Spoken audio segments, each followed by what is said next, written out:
Hello, and welcome to The Nature Connection, Science, Wildlife, and Environment Radio, with your hosts, Lisa and Nancy.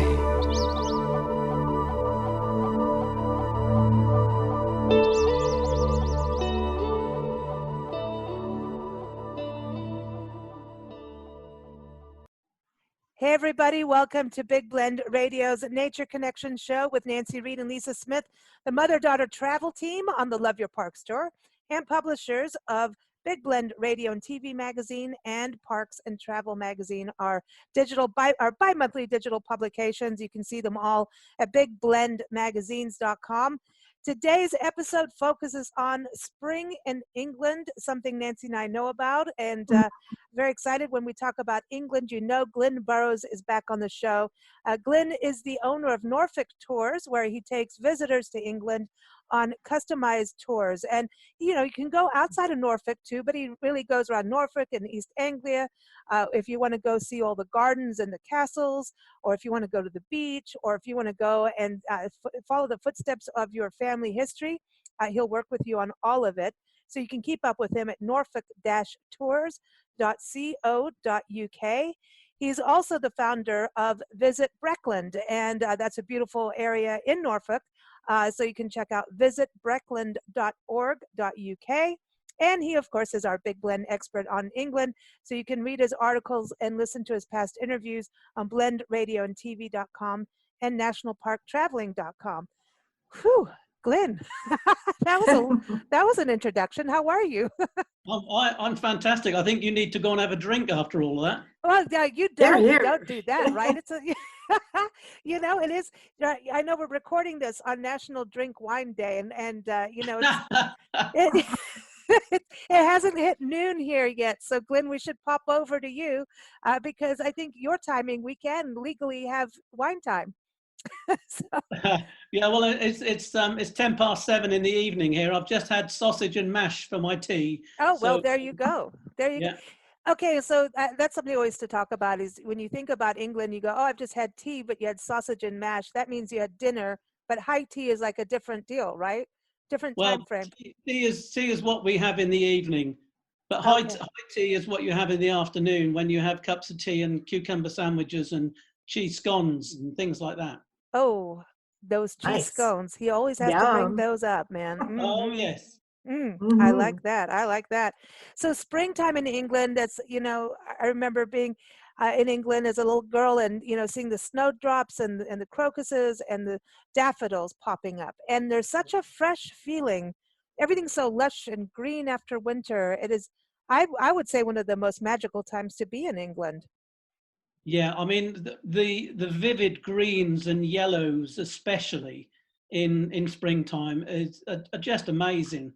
I mean, I do love to see the little tiny flowers that come. They come out. I mean, if it has been snowing, and you do get the snowdrops that come up through the snow, you know, then it makes you realise spring is on the way. But you know, the spring flowers are just amazing. Where they come from and how they can possibly bring themselves up through the ice and the snow and the cold and the wind and that, you know, it's just amazing. Nature is amazing. Now, do you celebrate spring when we do in the States? Ours is typically like March 21st, 22nd is the official dates. Yeah, the first day of spring is March the 21st, which funnily enough is my mum's birthday as well. So cool. There used to be a record in the hit parade. If I ruled the world, every day would be the first day of spring. And she always used to say, no, I can't have that because I'd have to be 135 by now, you know. It would be her birthday. Oh, man. But it really is a beautiful time frame. And so March, Nancy, you were going to say something there? I know she's good. Snowdrops are one of my favorite flowers. They're so cute. Yeah. I mean, they're magical little things, and I don't know, they're so delicate. Yes. I mean, do you have snowdrops in America? Yes, you can get them. I think because of the snow and all that, they would do well back east, but certainly not out here in the desert too much. But you can buy them. And right. Yeah. I mean, we're so lucky that so many of our flowers are actually wild, and especially the snowdrops. I mean, they just grow everywhere. I mean, if you go into a churchyard, or if you go into a little woodland, or basically hedgerows, you just see snowdrops everywhere. They're not normally things that you have too much in your garden. You know, some people have snowdrops in their garden, especially along paths and things like that. But the most time you see snowdrops are out in the wild. Wow, that's cool. That's cool. So they are like a wildflower. Whereas, you know, when we lived in the mountains in San Diego and Julian, they planted over 1 million daffodil bulbs. So in the spring, the roadsides and the town side is just covered in daffodils, and then they have lilacs that bloom afterwards. But I remember snowdrops coming up in our garden out there. And Glynn, when you talk about wildflowers, it's so different. When spring happens, today we're going to be here for a little while. We're back in our old, hometown of 29 Palms. Remember when we used to live there? We knew you when we lived out here, out in the high desert. And so we're right outside Joshua Tree National Park and Mojave National Preserve, and you can see the green coming out. They've had some rain, and they're saying that it's going to be a really good wildflower season here. So around springtime, March, you're going to start seeing the different desert wildflowers that bloom here, and it's so vastly different than your wildflowers. You know what I mean? But it's so. I get full of the joys of spring. I want to go run around. Don't finish that sentence. I know, but I want to run around. But then you got to be careful because these are cactus. We got spines on ours. But I was reading your article, and everyone, if you go to nationalparktraveling.com, you'll see Glynn in our expert department, and just type in Glynn, you'll see his articles. But he's got an article about springtime in England, and you talk about nettles, and so some of them you've got to be careful, right, on some of them. Oh yeah, I mean, the old normal stinging nettles do sting, and they are quite nasty, especially the small ones. The small nettles sting worse than the big ones.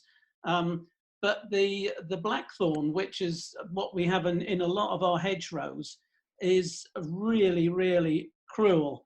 Because if you go anywhere near a blackthorn, you'll soon find out that they've got spikes on them that are well over 1 inch long, and they are solid. The thorns on a blackthorn hedge will go through your finger. They are really, really solid thorns. But the flowers are absolutely gorgeous. I mean, again, they're white. Most spring flowers are either white or yellow. Obviously, some of them are purple, but most of them are white or yellow. And the blackthorn flowers are white. And the little tiny flowers are absolutely beautiful when you go close up to them. It's like anything else.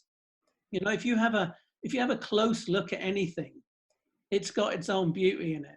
The blackthorn flowers are just so delicate. And when you consider the spikes on them, the flowers are delicate, the spikes are cruel.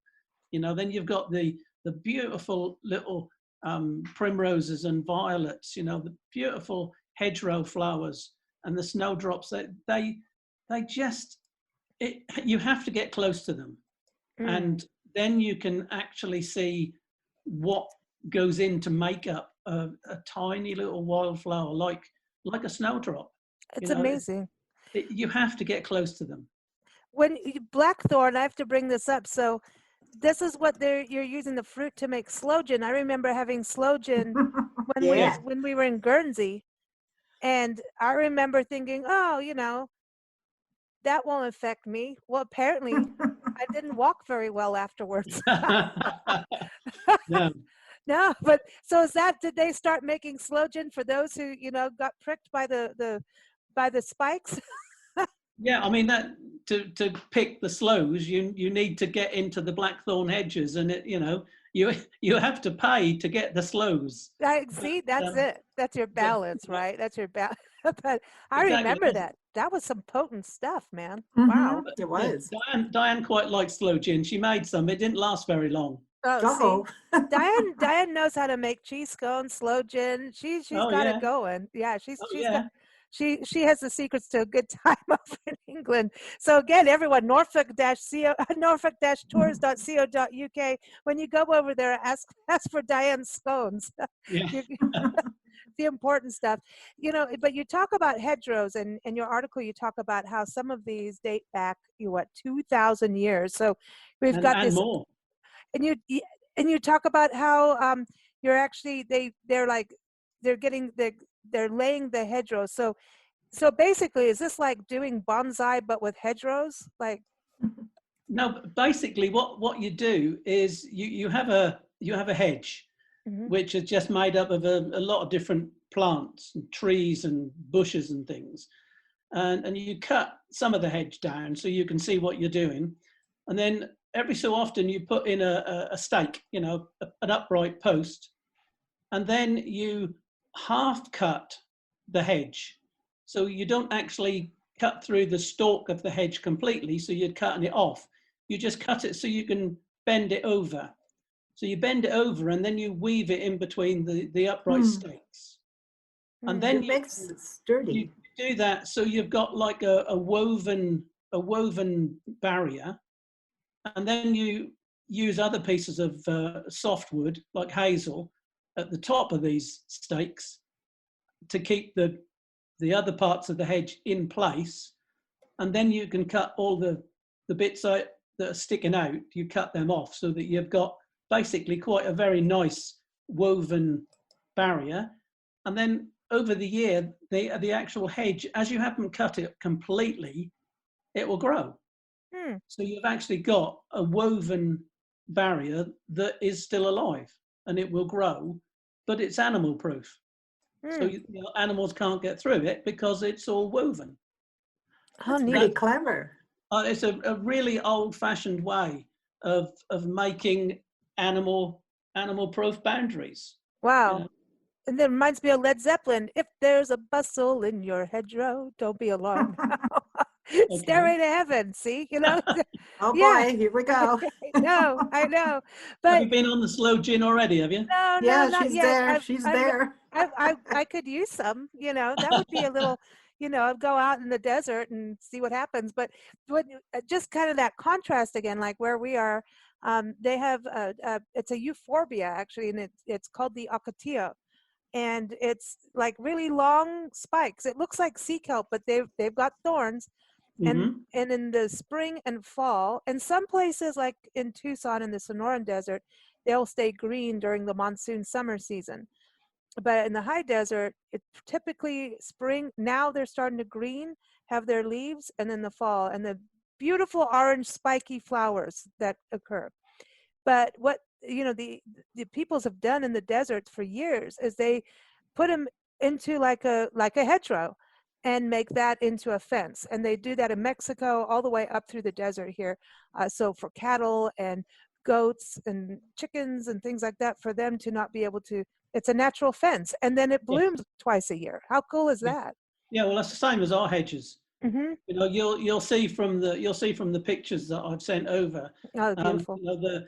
One of the big pictures of a hedge in general, the white tree is actually the blackthorn, and it does make for a very, very pretty hedge. It really does. And now, what's the coast like in spring? Do you have flowers out there on the beach, or you're mostly pebbles and things, right? Yeah, we don't have flowers as such. We have obviously we have lots of the sort of coastal grasses.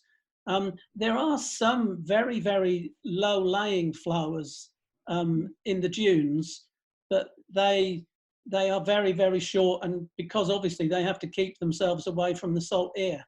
So they're not sort of tall flowers like a daffodil. They're all little tiny flowers right close to the ground. But the sea around here can be really rough, because if you go out on the North Norfolk coast, out sort of near Cromer and Brancaster, there's actually nothing between that coast and the North Pole. There is nothing at all. Oh, so any northerly winds that we get coming down that North Sea, there's nothing to stop it. It just blows straight across the sea, and it does sometimes get jolly chilly, to say the least.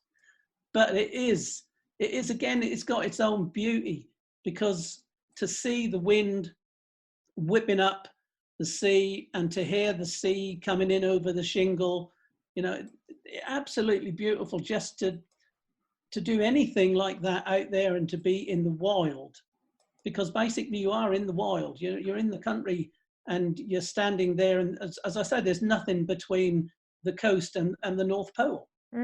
Wow. The amazing thing that Diane and I went a couple of 3 weeks ago, I suppose now, we went to the coast. You have to get wrapped up well, but that's where there's a lot of seals come in to pup. So we were walking along a bank. We don't walk on the beach when the seals are in, because that's not fair, because that's where they're lying with their pups. So we walk along the bank, and you can see all the seals laying out on the beach. Cool. Just amazing to be so close to wild animals, that come up to the coast, and they live in the sea. I mean, we were all wrapped up with scarves and gloves and coats, and they just lay there on the beach as if they're sunbathing. I love them. When we were in Point Reyes National Seashore, and even there's a couple places, San Diego, off of you have to go Santo Tomas, isn't that right, Nancy? Those little cliff areas. Yes. And you have to go out on a boat to get them, but you can't get on the island because it's illegal. It's protected. Yeah. And then there's in Central Coast, California, there near Santa Cruz, and then up in Point Reyes National Seashore, where Sir Francis Drake sailed and claimed New Albion for the Queen. Claimed California, yes, and he claimed California as England, ownership of England, and that area in the end of February and early March, we were there, and the elephant seals, and they have those big noses, Yeah. out there, and they were mating and having their babies, and it was just like that whole spring is here for the seals, and you hear them, and they're so fat, and they're fat, you just see it ripple through their bodies. Yeah. They're pretty fast. I mean, they look like they'd be slow, and they're pretty aggressive, so you need to stay way far away. You can't. You're not allowed to get too close to it. Well, every year we have in the local paper where people have tried to get close to the seals to take photos, because they are beautiful little things to see, especially the pups. But, they just don't realize that these are wild animals. Yeah. And they can move, like you say, and they can damage people, But every year where people have been so stupid to go down onto the beach to try and get a closer look at the pups. But, like any other wild mother, if there's anybody threatening their baby, they do not just let them get on with it. Yeah. Yeah, and just getting close is threatening to them. Exactly. They don't know you, Well, it happens here in our national parks. And Glynn, you've been to Canada where you've seen bears and, Yeah. So here in our national parks, it's the age of Instagram. People will try and go up to moose and elk and take a photo with them, and next thing you know, they're getting charged, and those antlers are used for piercing and stabbing people. So, and I just look at it and go like, what, hello. I mean, what would you like if animals just, came into your house and started staring at you? It makes you wonder, doesn't it? I know. It does. What planet are people on? As we do our tour, Glynn, our Love Your Parks tour, and you assigned us to the English Connection story. So we're creating these interactive maps of everywhere we've been. And so one is the English Connection. And we're going to do an interactive map of people being stupid with animals. So-and-so was speared here by a moose. This person tried to mess with an elephant seal. Well, and the elephant seals, they do look like walrus. Are they related, Nancy, do you think? The walrus? Yeah, as well, they're all in that kind of same species, but they're different, Yeah, the walrus is like ancient to me. They really remind me of those. But you've got badgers, Glynn, and badgers, you don't want to mess with those either. No, No.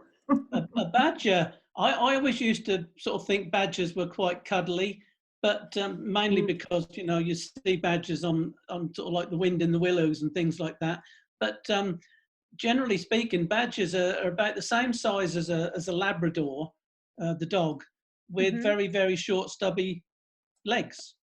And they have got massive teeth. Yeah, they And do. got very, very strong jaws. You know, so you do not want to be cornered by a badger. You know, it's not going to sting you or anything. It might bite you. That's the problem. You know, the thing is with you know, with English animals and British animals, is that we haven't really got anything that's going to be very dangerous to you as long as you leave them alone. You know, Exactly. you know, Exactly. the one thing about England is, you know, we don't have poisonous animals apart from the adder is the only snake that can give you a bite that can hurt you. But you know, animals can also hurt you. You know, even if you corner something as small as a rabbit, it can give you a nasty bite. Oh yes, it can, and it's got those back feet that will tear you. You just have to be careful, you know, and respectful. That's what it's all about, respect. Yeah, I'm with you. It's really true. And badgers, you know, you don't have animals aren't dangerous, like you say, until you corner them or you know, sometimes step on them by accident. But badgers, when we were in Colorado, Glynn, there's this place, Florissant Fossil Beds National Monument. It's still I can't shake this park. It is one of the most magical, crazy places that has meadows and trees and wildflowers and mountain views, all lush and beautiful. And then you go around the corner and it's kind of like this prairie land. And this is where all these ancient fossils are, like fossils of dragonflies, hydrangeas. They have petrified redwood trees, which, you know, what are they doing there? But they were there 3 million years ago. So it's a very interesting place. But we started walking around on this old homestead area, and they have these giant thistles. But you know how thistle normally grows straight up, right? This is like a big flat, it's open. It looks like a big pizza, you know, but flowers on the center, like almost like an artichoke. But next to each one, they had signs everywhere, be careful of the badger holes. And because badgers will come out, giant badger holes were next to each one of these thistle almost, it looked like. Absolutely amazing. But we didn't get to see badger. Nancy's like, be aware, because if you mess with a badger, if you get in, you know, they'll bite for sure. I've seen in Yellowstone Park or National Park, I saw a coyote chase a badger, and the badger went down his burrow, and a few seconds later, the badger came out of the burrow and chased the coyote. Whoa. So, and that, I mean, a coyote is pretty big compared to the badger, but you know, the badger is like, oh, you came to my house, watch this. Yes. Yeah, you got to be so careful. They're pretty vicious. They can be. But you've got hedgehogs, and hedgehogs remind me of Beatrice Potter. Yes. Hedgehogs and bunnies. They look cute. Hedgehogs are, they've just got something about them because they're just so gorgeous, you know. The funniest thing about a hedgehog is, you know, you normally sort of see them just sitting still or rolled up in a ball or something. But when they run, it's amazing to see. Basically, what they do is they sort of lift their body up, and their little legs are about 1.5 inches, 2 inches long, and they can run really fast. Because you don't really think about a hedgehog running, but their little legs are just so funny to watch when they actually do actually move. Oh, but, they are so cute. And they go in that little ball. They roll up in that little ball, and yes, it's so cute. And then, but you talk about hares. So they're a bit bigger than regular bunny rabbits, right? A hare. Yeah, a hare and a rabbit are different things. A hare has got a much longer ear, and it's also normally a lot longer and a lot thinner than a rabbit. It's sort of got bigger legs, and also a hare will. What you normally see in March, what we call the Mad March hare, is when they box. So they stand on their hind legs and they box like a kangaroo, really. Yeah. They stand on their hind legs and box. And a hare is a really solid. The head of a hare is like concrete, because I remember, oh, this is donkeys years ago, when somebody had actually hit a hare on the road, and it actually damaged the car, because their skull is really like concrete. So it's a really, really strong little animal. But I wonder, when you see hares in the middle of a field, they do look very much like a kangaroo without a tail. I wonder if a hare is the same thing as what we call a jackrabbit over here. I don't know. I was thinking that. I'm going to have to look that up. Yeah, we'll look it up. Yeah. Yeah. I think they might be. Because they're bigger than our cottontail rabbits. Yes, they're very, very long and thin. Yeah. That reminds me of Watership Down. Exactly. Yeah. That was a creepy book to read as a kid. Watership Down. I never read it.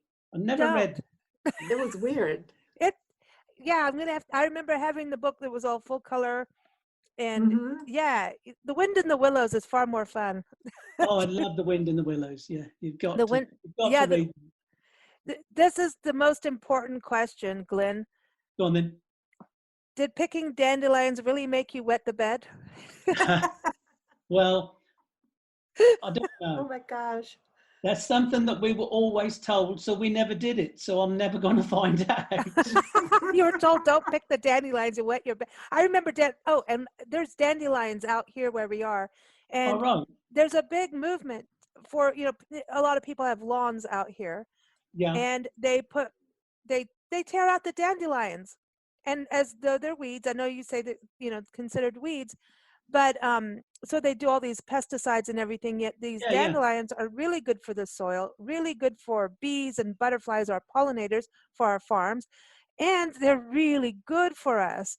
Apparently, dandelions, and this is what I was wondering about, you talk about, okay, if you pick the dandelions, you wet your bed, but dandelions are used to clean, it's good for your bladder, your kidneys, and to clean your system out of whatever you need to clean it out of. But it's a really good it's a diuretic. So maybe that's where that tale comes from.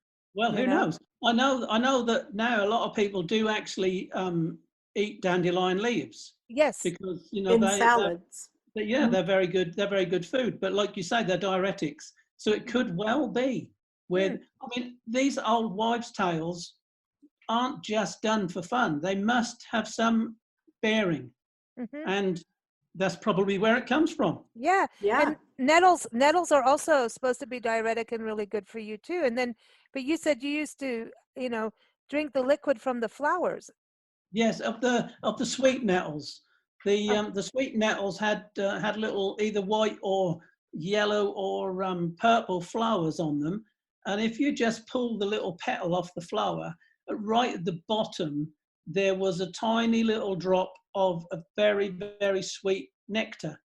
And as children, we used to drink it, So it's all these little things that you do when you're a child that grows up in the country, And you should keep doing it as adults and pass it on to your children and grandchildren to get them outside, Really, spring is really one of those epic times of, it says, come on, come play outside, bring your kids, because I remember having, when I went to school in England and it was springtime, and I remember the teacher, going out, we used to have nature class outside. Yeah. I was like, well, go figure. Well, I got into trouble because then I immediately started climbing trees with my friends. And it was like, you're not supposed to do that because, yes, you will fall out. And yes, I did. But, we did a lot of that. And, you'd go under the trees and you'd learn about all the different plants.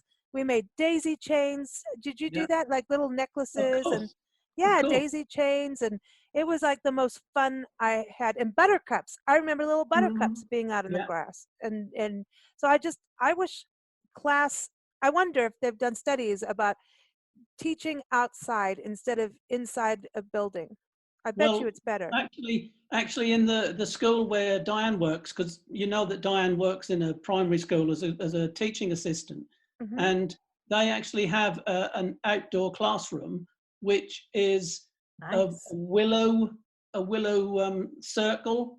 So it's it's a bit like a laid hedge, only it's willow, Oh, and wow. it's got benches in it, and they go outside and they do classes, but also Nice. see what you can do in the countryside, which is what they also do a lot of, and which is what I used to do quite a lot when I was a governor at the primary school, is that we would go for a walk into the village. We'd go into the woodland and have a look at the woods and see what little things we could find out. And I remember one day that we always used to get slightly lost in the wood. So we had a game with the children where we tied little tiny pieces of wool on the trees so we knew the Yeah. way back again. You know, little things like that are the things that children remember. And they're also things for them to learn about nature and to see what is actually out there, because so many children nowadays actually don't spend a lot of time outside. Mm-hmm. And it is so important for them to actually learn what nature is all about, and then they'll respect it, you know. Exactly. And it's about having an really experience. You remember experiences, Oh, you know, exactly. and it's so important. The more experiences a kid has, the more they're going to be dedicated and healthier. You need vitamin D, you need the Yeah. sunshine, you need fresh air. We And really need fresh air. there's also all those studies that say that children growing up with ADD and ADH is that comes from living in small apartments with just a little patio, fenced-in patio to Yeah. play in, and not being able to really run or, you know, find different textures, look at different flowers. They're just in this little box-like thing, and after a while, they just go a little like high-strung and crazy. Yes. Well, That funny enough, we were talking about that over the last couple of days, Diane and I. We never ever, when we were little, you know, at school, we never had any children with all these different things. Yeah. And there must be something to Mhm. do with how we live in these days. It Yes. must be. how many Yep. kids actually walk to school anymore? You know, and I don't, is it safe? You know, that's a whole deal over here is like, is it safe for your kid to walk to school? And a lot of things are so, you know, stretched far away, you know, that I think it's really true about not getting outside, that you don't have Mhm. that. You start to go, you know, you're going to misbehave if you're, you know, all put in that little place like that. And I know there's studies about getting them outside, outdoors, Mhm. getting fresh air. That's why I think it's so important that the more, you know, the population expands around the world, the smaller places are getting, which I'm kind of for, because, you know, why should we eat up all the land? You know, we need to have those spaces. And so it's important that every community has a park. They say here in the States, I was talking to a park ranger friend, and she said there's an ideal thing that every community, because, you know, we're a big driving community, Glynn, you know, in England, Yes. very much a walking community, which is healthier. But in, you know, here they say that you need to have a park, a public park that's within 10 minutes from your Yeah. house or wherever you're living, your apartment, your condo, whatever it is. Because if it's close by, you're going to use it and you're going to be healthier. And now a lot of the community developers are starting to realize that if you don't have the parks, you're having a very Mhm. unhealthy community, an angry and stressed out community that's not functioning at the best they can. So that means the economy is going to go down. So they're to make a happier community, because it's becoming important that you have happy communities. It does affect your economy. It does affect your health. It does Yeah. affect the fact that you're going to have the cops come around when there's, you know, domestic violence because it's an unhappy situation. You know, so happiness is not, you know, overrated. It's a very crucial thing. We deserve to be happy, but we need to create it. So a lot of in parks now, they're putting more benches because they understand the value of just sitting down and soaking up the view.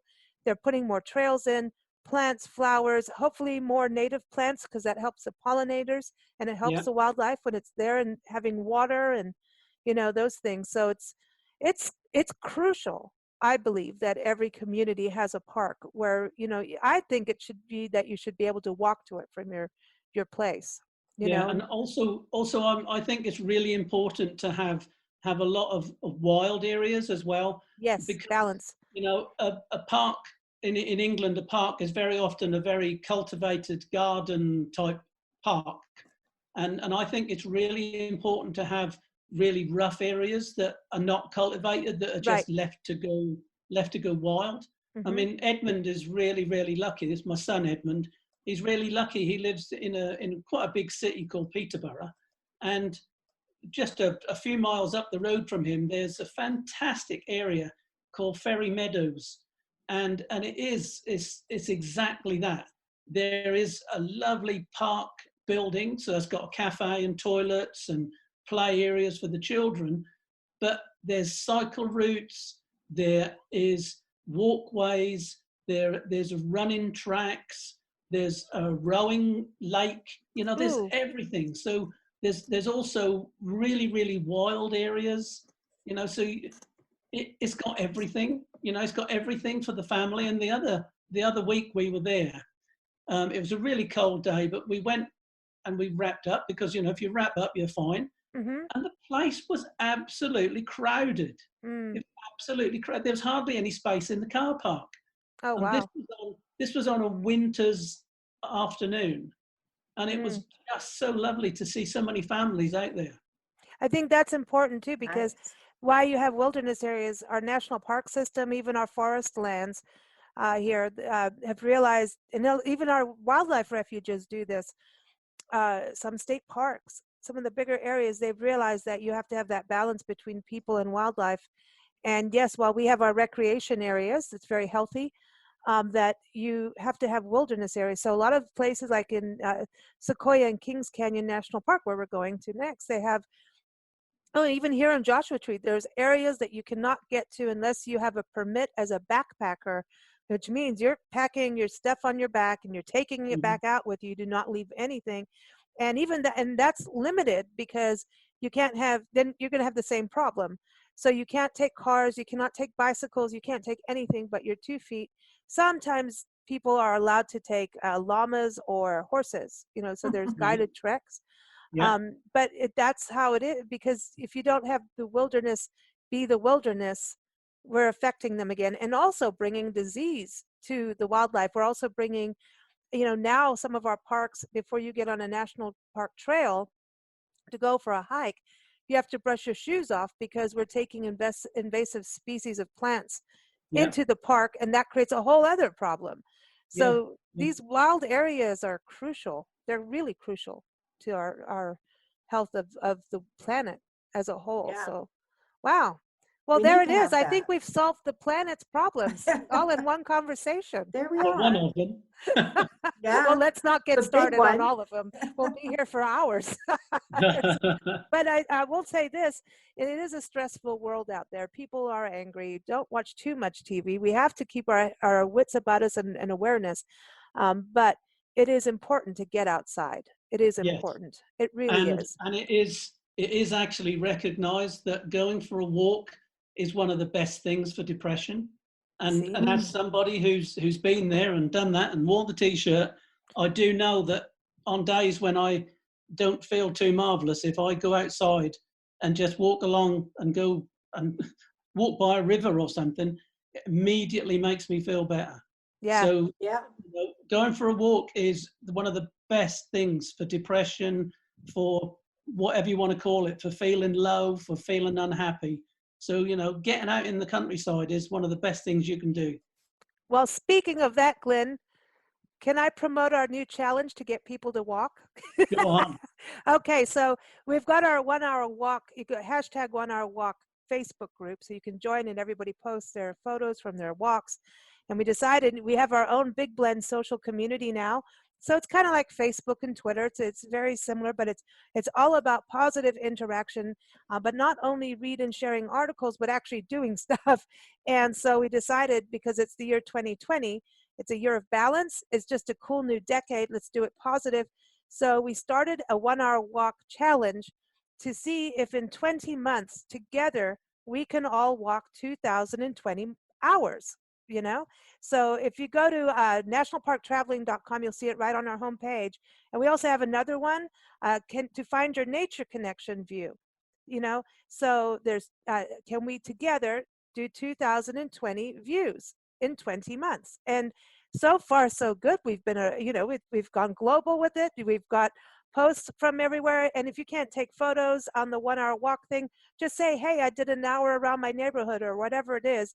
It's really about doing something together in a positive light, and that's healthy and good for us. So you can go to just Google Big Blend Community and you'll find it all there. We've got all kinds of groups, and we're doing new challenges every few weeks. Next one is public art, and one is going to be gardens. So a lot of positive stuff there. So Glynn, we need some walking hours from you in England and nature views. I'm just saying. Cool.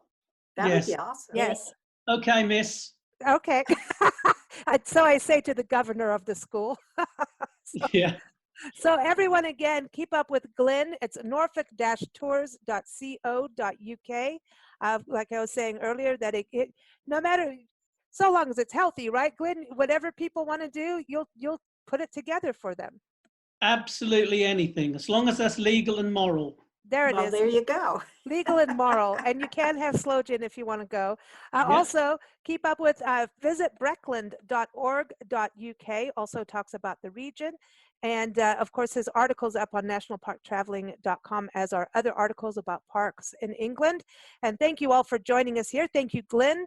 Keep up with us at bigblendradio.com. Our shows air Monday, Wednesday, Friday, Sunday, and except for holidays, because you should be out in a park at that point.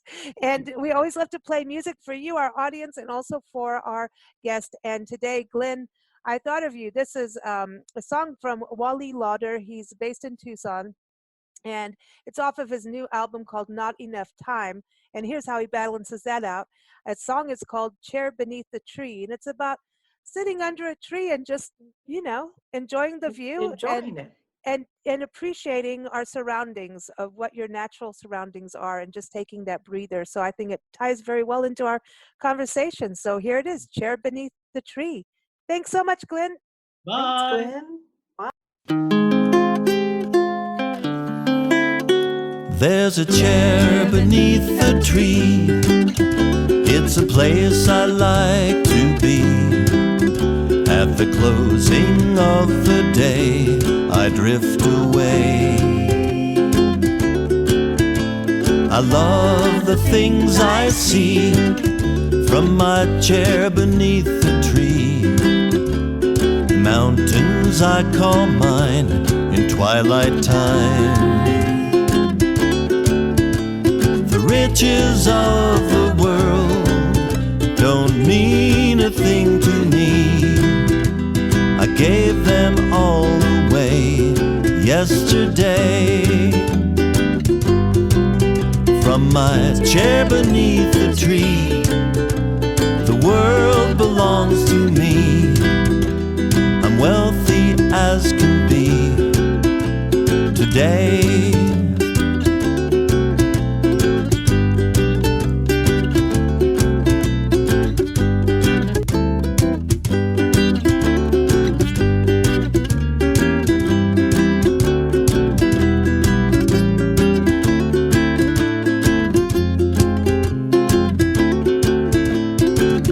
Chimes swaying free, prayer flags on the breeze.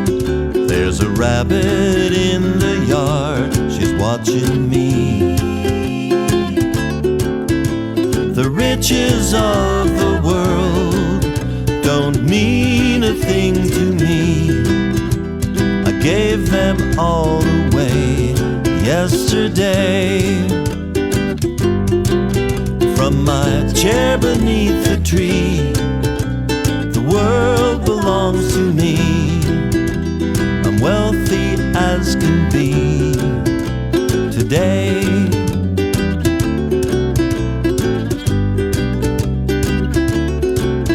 There's a chair beneath the tree. It's a place I like to be.